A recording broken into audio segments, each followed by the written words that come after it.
Assalamualaikum warahmatullahi wabarakatuh. Perkenalkan, saya Muhammad Zaki Arkan dengan NIM 2022 5520 2083. Pada kesempatan kali ini, saya ingin mengajak untuk melihat sisi menarik dari keberagaman budaya di Indonesia, yaitu tentang suku Tionghoa. Mata kuliah ini berfokus pada etnografi Papua, tapi kita sedikit melirik bagaimana suku Tionghoa ikut mewarnai kehidupan sosial dan budaya di negeri kita. Dari sejarah panjang kedatangan mereka, proses adaptasi, hingga kontribusi mereka di berbagai bidang, semuanya jadi bukti bahwa Indonesia benar-benar kaya akan budaya.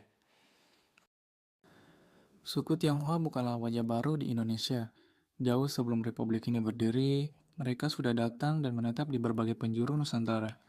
Hubungan antara masyarakat Tionghoa dan bangsa Indonesia terbentuk melalui jalur perdagangan, pertukaran budaya, hingga pernikahan lintas etnis yang memperkaya mosaik budaya kita saat ini. Sejak abad awal Masehi, pedagang-pedagang dari Tiongkok sudah berlayar menuju pelabuhan-pelabuhan besar di Nusantara. Mereka membawa berbagai barang dagangan seperti sutra, teh, dan keramik. Dan pulangnya mereka membawa rempah-rempah yang hanya tumbuh di tanah tropis ini. Banyak dari mereka yang memutuskan untuk tinggal, membangun keluarga, dan membaur dengan masyarakat setempat. Nama Laksamana Cheng Ho tak bisa dilewatkan dalam kisah ini. Pada awal abad ke-15, ia memimpin ekspedisi besar-besaran dari Tiongkok ke Asia Tenggara, termasuk ke wilayah Indonesia. Ekspedisinya bukan hanya soal perdagangan, tapi juga diplomasi dan persahabatan antar bangsa. Banyak dari awak kapalnya yang memilih menetap di daerah pesisir Jawa dan Sumatera, memperkuat komunitas Tionghoa yang sudah ada sebelumnya. Ketika Belanda mulai menjajah, mereka memanfaatkan orang-orang Tionghoa sebagai perantara ekonomi. Banyak dari mereka diberi peran penting sebagai pedagang dan pengelola pajak. Namun, posisi ini tak selalu menguntungkan. Mereka dipisahkan secara sosial dan hukum, serta kerap dijadikan kambing hitam saat terjadi ketegangan. Salah satu peristiwa paling kelam adalah pembantaian orang Tionghoa di Batavia pada tahun 1740.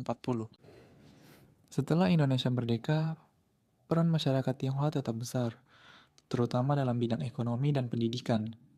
Namun, mereka sering dihadapkan pada pertanyaan tentang loyalitas dan identitas.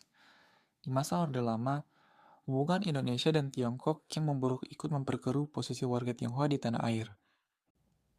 Pada masa pemerintahan Soeharto, kebijakan asimilasi membuat masyarakat Tionghoa harus menyembunyikan identitas budayanya.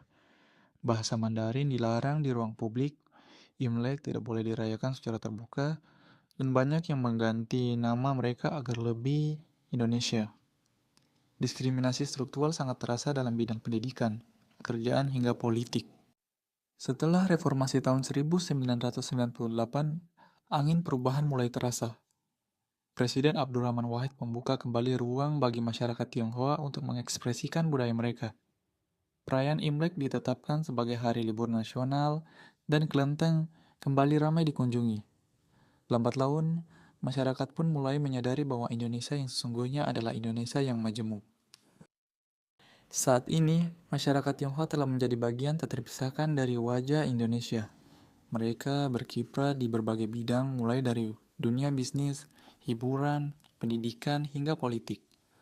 Warisan mereka terasa dalam kuliner, arsitektur, seni, bahkan dalam filosofi hidup yang mengakar kuat di masyarakat. Kisah suku Tionghoa di Indonesia adalah cermin dari perjalanan panjang bangsa ini.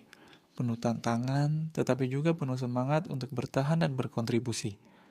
Mereka bukan hanya bagian dari sejarah, mereka adalah bagian dari masa kini dan masa depan Indonesia.